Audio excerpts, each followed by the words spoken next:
আসসালামু আলাইকুম বন্ধুরা, স্বাগতম আমার নতুন ভ্রমণ ভিডিওতে।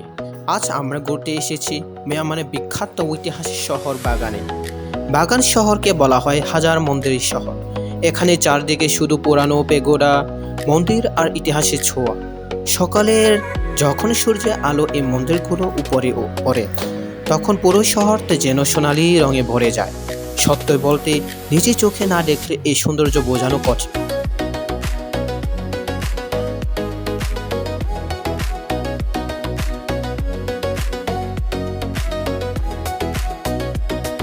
দেখে মনে হচ্ছে যেন ইতিহাসের ভিতরে চলে এসেছি। প্রথমে আমি এসেছি আনন্দ মন্দিরে।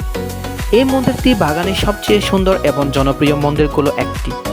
দূর থেকে দেখলে এই সোনালির চূড়ায় চোখে পড়ে। মন্দিরের ডিজাইন এত সুন্দর যে প্রত্যেকটি অংশে প্রাচীন শিল্পের ছোঁয়া দেখা যায়। এখানে ঢুকতে খুব শান্ত একটা অনুভূতি আসে। চারদিকে বুদ্ধ মূর্তি, পুরানো দেওয়ালে নকশা এবং মানুষের প্রার্থনার শব্দ পুরো পরিবেশকে অন্যরকম করে তোলে। অনেক পর্যটক এখানে ছবি তুলতে আসেন। সকালের সময়ে অথবা সূর্যাস্তের সময় এই জায়গায় আরও বেশি মানুষ আছে। এখন আমি যাচ্ছি সুইজেগুন জারিতে। এটি বাগানের অন্যতম বিখ্যাত পেগোডা। দূর থেকে এই সোনালি রং চকচক করছে। লোকজন বিশ্বাস করে এই জায়গাটি খুবই পবিত্র। এখানে স্থানীয় মানুষের পাশাপাশি বিদেশি পর্যটকরাও আসে।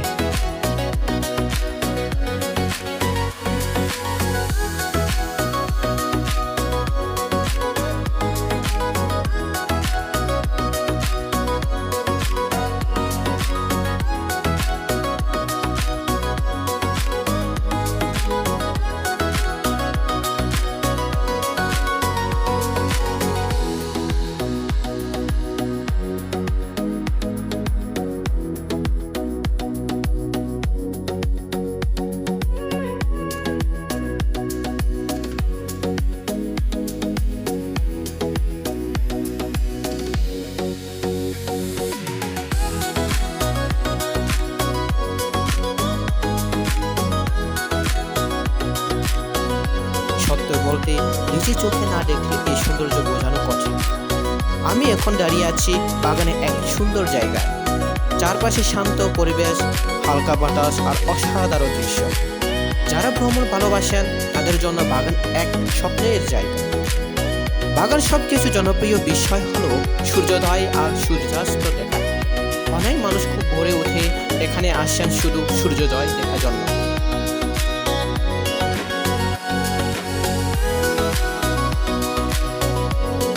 এখানে অনেক বিখ্যাত মন্দির আছে। প্রত্যেকটি মন্দিরের ডিজাইন আলাদা এবং অনেক পুরানো ইতিহাস বহন করে। কয়েক শত বছর আগে স্থাপন এখন এত সুন্দরভাবে দাঁড়িয়ে আছে, দেখে সত্যই অবাক লাগে। বাগানে ঘোরার জন্য এই ব্যাগ খুব জনপ্রিয়। ছোট ছোট রাস্তা দিয়ে ব্যাগ চালিয়ে মন্দিরের পাশে ঘুরে বেড়ানো অনেক মজা অভিজ্ঞতা।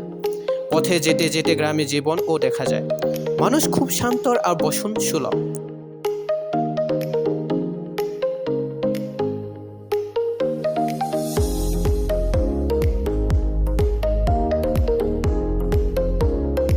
কখনো মিয়ানমারের ভ্রমণে আসেন তাহলে অবশ্যই বাগান শহরে ঘুরে দেখবেন। ইতিহাস, প্রকৃতি আর শান্ত পরিবেশ সবকিছু মিলিয়ে এক জায়গা সত্য অসাধারণ।